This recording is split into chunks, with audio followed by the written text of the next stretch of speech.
രാവും പകലും നിറഞ്ഞൊഴുകിയ ആവേശം, വേദിയിലും മൈതാനത്തും ആവേശം കൊള്ളിക്കുന്ന കലാപ്രകടനങ്ങളും മത്സരങ്ങളും. ഇതിനു മുൻപ് ഒരിക്കലും ഒരുപക്ഷെ ഈ എത്തിസലാത്ത് അക്കാദമി ഇങ്ങനെ ഒരു മത്സരത്തിന് ആയിട്ടുണ്ടാകില്ല. അത്രയ്ക്ക് ആവേശം കൊള്ളിക്കുന്നതും കൈനിറയെ സമ്മാനങ്ങൾ നൽകുന്നതും ഒക്കെയാണ് ക്ലബ് FM കാർണിവൽ സീസൺ 2 നടന്നുകൊണ്ടിരിക്കുന്നത്. ഇന്ന് ഉച്ചയ്ക്ക് 2:30 കൂടിയിട്ടാണ് ആദ്യ ദിനത്തെ കലാപരിപാടികളും മത്സരങ്ങളും ആരംഭിച്ചത്. പാചക മത്സരം, ചിത്രരചന, നൃത്തം, പാട്ട് തുടങ്ങിയിട്ടുള്ള വിവിധ കലാപരിപാടികളും മത്സരങ്ങളും നടന്നു. വൈകുന്നേരത്തോടു കൂടി പ്രധാന വേദിയും കൂടുതൽ സജീവമായി. നൃത്തവും അതോടൊപ്പം തന്നെ പുരുഷന്മാരുടെ ഫാഷൻ ഷോയും അടക്കമുള്ള മത്സരങ്ങൾ പ്രധാന വേദിയിൽ അരങ്ങേറി. പിന്നീടാണ് തകർപ്പൻ പ്രകടനങ്ങളുമായി നമ്മുടെ മുന്നിലേക്ക് ഗൗരി ലക്ഷ്മി എത്തിയത്.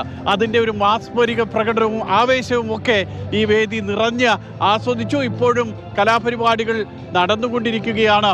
നാളെ 2ാം ദിവസം ഉച്ചയ്ക്ക് 2:30 കൂടി മത്സരങ്ങളൊക്കെ ആരംഭിക്കും, കലാപരിപാടികൾ ആരംഭിക്കും. നാളെയും ഈ വേദി നിറഞ്ഞൊഴുകുന്ന വിധത്തിൽ തന്നെ ഇപ്പോഴും ആളുകൾ എത്തിക്കൊണ്ടിരിക്കുന്നു. നാളെ ഞായറാഴ്ചയാണ്, കൂടുതൽ ആളുകൾ എത്തും. ഏതായാലും ക്ലബ് FMന്റെ 2ാമത്തെ സീസൺ കാർണിവൽ തകർപ്പൻ പ്രകടനത്തോടു കൂടിയായിട്ടാണ്, തകർപ്പൻ ആവേശം കൊള്ളിക്കുന്ന കലാപ്രകടനങ്ങളും മത്സരങ്ങളും ഒക്കെ ആയിട്ടാണ് ഇപ്പോൾ നടന്നുകൊണ്ടിരിക്കുന്നത്.